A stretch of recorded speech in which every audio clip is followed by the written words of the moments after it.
एक नई वीडियो के साथ आज मैं फिर हाजिर हूं, आपका होस्ट दोस्त विक्रांत जोशी आपका स्वागत करता हूं मेरे बीमास्टर में, जिसमें हम लेके आते हैं वर्ल्ड अफेयर्स और डिफेंस की दिन भर की टॉप खबरें। तो चलिए जान लेते हैं। अपनी सबसे पहली खबर की बात करेंगे तो वो साइलेंट संतरी की तरफ से निकलकर सामने आ रही है। साइलेंट खामोश, संतरी मतलब रक्षा करने वाला या रखवाली करने वाला। ये एक आर्टिफिशियल इंटेलिजेंस से पावर्ड संतरी होने वाला है, रखवाली करने वाला होने वाला है, अपने क्षेत्र पर नजर बनाए रखने वाला रोबोट होने वाला है। इस जैसे 75 और आर्टिफिशियल इंटेलिजेंस से पावर्ड चीजें प्रदर्शित की गई। उसमें कुछ ऐसे सामान थे या इक्विपमेंट थे जिसको ऑलरेडी इंडियन आर्मी या एयरफोर्स के द्वारा टेस्ट किया जा रहा है, जांच किया जा रहा है। इन्हीं में से एक प्रोडक्ट है साइलेंट संतरी, जो कि एलओसी पे अब डिप्लॉय होने वाला है। असल में रेल पर चलने वाला ये एक 3D प्रिंटेड रोबोट है, जिसमें कि जाहिर सी बात है अगर नजर रखनी है तो कैमरा भी है। इसमें इंफ्रारेड कैमरा के साथ साथ इसमें आर्टिफिशियल इंटेलिजेंस का इस्तेमाल करके किसी की शक्ल को पहचाना भी जा सकता है। कुछ दूर अगर कोई हलचल हो रही है तो वो किस के कारण हो रही है, वो जानवरों के कारण हो रही है, इंसान के कारण हो रही है, इंसान कौन सा इंसान, उसके चेहरे की तस्वीर, उसको अपने डेटाबेस से मिलाना, ये सारी चीजें इस आर्टिफिशियल इंटेलिजेंस पावर्ड साइलेंट संतरी के द्वारा की जा सकती है। इसका इस्तेमाल एलओसी पे इसलिए किया जा रहा है कि जो हमारे जवान हैं जिनको की गश्ती करनी पड़ती है, उनकी जो प्रॉब्लम है उसको कम करने के लिए ही इन साइलेंट संतरीज को अब डिप्लॉय किया जाएगा। हालांकि ये बहुत सी जगहों पे नहीं डिप्लॉय हो सकते हैं। ऐसे उबड़ खाबड़ स्थान जहां पर इंसानों का चलना तक मुश्किल होता है, वहां पर इस प्रकार के रोबोट डिप्लॉय नहीं किया सकते। ये जो रोबोट हैं रेल पे चलने वाले, वो लगभग समतल स्थानों पे ही डिप्लॉय किए जा सकते हैं। साथ ही साथ इन पर जो निर्भरता है वो हम लोग आंख बंद करके निर्भर नहीं रह सकते हैं। इनमें जो वियर एंड टियर होगा उसको भी संभालने के लिए कुछ लोगों की आवश्यकता पड़ेगी। तो बहुत ज्यादा सक्सेसफुल सिस्टम नहीं है, पर हाँ हमारे लोगों का जो काम का बोझ है उसको ये जरूर कम कर देगा। इसमें लगभग 300 मीटर की दूरी पे ये चार्जिंग स्टेशन से दूर तक जा सकेगा। उसके आसपास ये पूरा ट्रैवल करता रहेगा।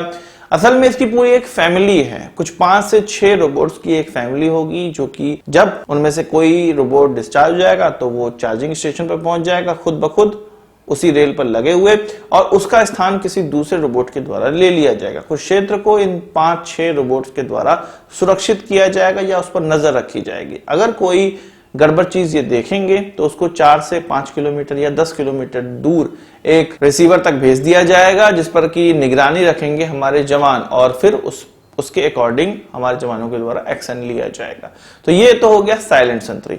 इसके अलावा एक ऐसा ट्रांसलेशन करने वाला इक्विपमेंट सामने आया है, जो कि चीनियों के द्वारा इस्तेमाल की जाने वाली मंडारिन को चेंज कर सकता है इंग्लिश में। इसका डेवलपमेंट जिस कंपनी ने किया है उसके द्वारा ये कहा गया है कि अभी तो ये थोड़ा बड़ा है, पर इसके वेयरेबल जैसे वॉच वेयर करते हैं उस तरह का भी अब इसका प्रोटोटाइप बनाने का प्रयास किया जा रहा है। ये जो सिस्टम है वो भारतीय आर्मी जांच कर रही है और इसको जल्द ही एलएसी पे डिप्लॉय करेगी। एलएसी पे डिप्लॉय का मतलब ये है कि हमारे जवानों के हाथ में ये रहेगा, जब सामने चीनी मिलेंगे वो कुछ बोलेंगे तो उनकी भाषा को हमारी भाषा में या इंग्लिश में ये चेंज कर सकेगा। इसके हिंदी वाले वेरिएंट पे भी काम किया जा रहा है। अभी जो इसकी क्षमता है वो लगभग ये 5 से 6 फीट की दूरी से आने वाली आवाज को कन्वर्ट कर सकता है, और इसका उल्टा भी कर सकता है। मतलब हम लोग कुछ इंग्लिश में बोलेंगे तो ये मंडारिन में या चाइनीज लैंग्वेज में सामने सुनाएगा। इससे जो छोटी मोटी चीजें जो चीनी लोग बोलते रहते हैं, जिसको कि ट्रांसलेटर नहीं बोलता है, हमारे अधिकारियों से, हमारे जवानों से उसकी जानकारी भी हमें पता चल पाएगी।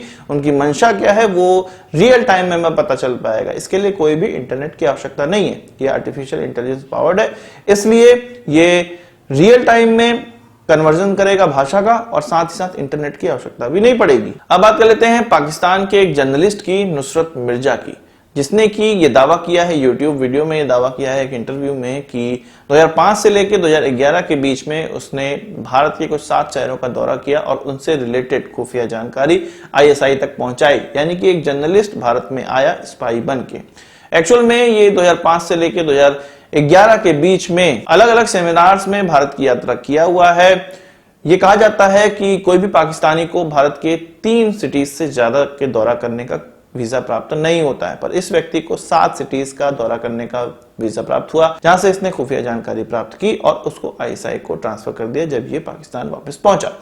ये भी कहा जा रहा है, ये इसके द्वारा दावा किया गया था कि हामिद अंसारी उस समय उपराष्ट्रपति थे, जिन्होंने एक सेमिनार में इसको बुलाया और इसके ही आड़ में इसने भारत की यात्रा की और उसके बाद कई बार इसने यात्रा की इनके उस समय के फॉरेन मिनिस्टर यानी कि पाकिस्तान के फॉरेन मिनिस्टर के द्वारा उनको ये वीजा उपलब्ध कराया जाता था। इसने साथ ही साथ उस यूट्यूब वीडियो में यह भी दावा किया कि जो जानकारी ये आईएसआई को या पाकिस्तानी आर्मी को देते हैं वो उसका इस्तेमाल नहीं करती है, बस रख लेती है और भारत को बहुत नुकसान पहुंचाया जा सकता है पर ये नहीं पहुंचाते हैं। ये भी कहा उन्होंने कि जब कोई नया आर्मी चीफ आता है पाकिस्तान में तो वो पुराने आर्मी चीफ के जितने भी किए हुए काम है उसको जीरो कर देता है और फिर जीरो से स्टार्ट करता है। यही पाकिस्तान की प्रॉब्लम है। हमें उससे कोई मतलब नहीं है कि पाकिस्तानियों ने इनकी जानकारी से क्या किया, हमें उससे मतलब है कि 2005 से लेकर 2011 के बीच में 6 सालों में इसने क्या क्या जानकारी पाकिस्तान के अंदर तक पहुंचाई और इसको क्यों इस प्रकार की ढील दी जाती थी और क्यों इस पर किसी की नजर नहीं पड़ती थी। क्या सरकार में ऐसे लोग थे जो कि पाकिस्तान परस्त हैं? तो इस प्रकार की चीज भारत के अंदर पास्ट में हो चुकी हैं, तभी तो इतनी आतंकवादी घटनाएं भारत के अंदर हो जाती थी जिसमें कि हमारे कई नागरिक मारे जाते थे। बात कर लेते हैं टर्की की। आपको पता है कि टर्की ने बड़े बड़े दावे किए हुए हैं कि 5th जनरेशन एयरक्राफ्ट वो बना लेंगे जिसका नाम TFX वो रखे हैं।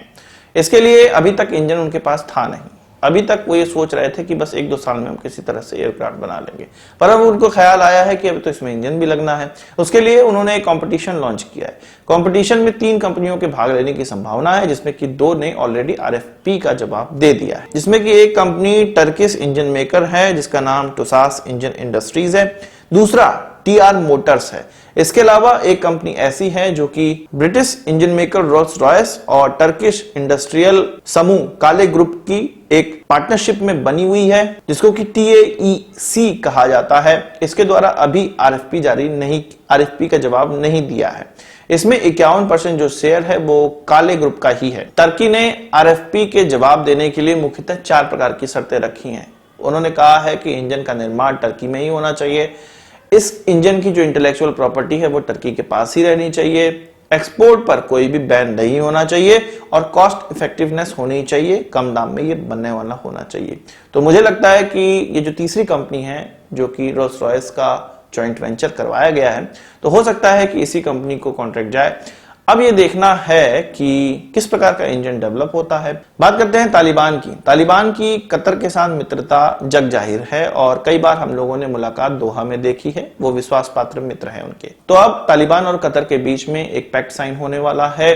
पहले तालिबान कह रहा था किसी भी देश की उनको आवश्यकता है नहीं, पर अब ये उनको पता चल गया है कि सिक्योरिटी, सबसे पहले सिक्योरिटी के लिए उनको किसी देश के साथ हाथ मिलाना पड़ेगा। तो कतर के साथ वो हाथ मिला रहे हैं। कतर उनको हथियार देगा, कतर उनको तनख्वाह, अपने लोगों को तनख्वाह देने के लिए पैसे देगा, इसके अलावा कपड़े देगा, खाना देगा।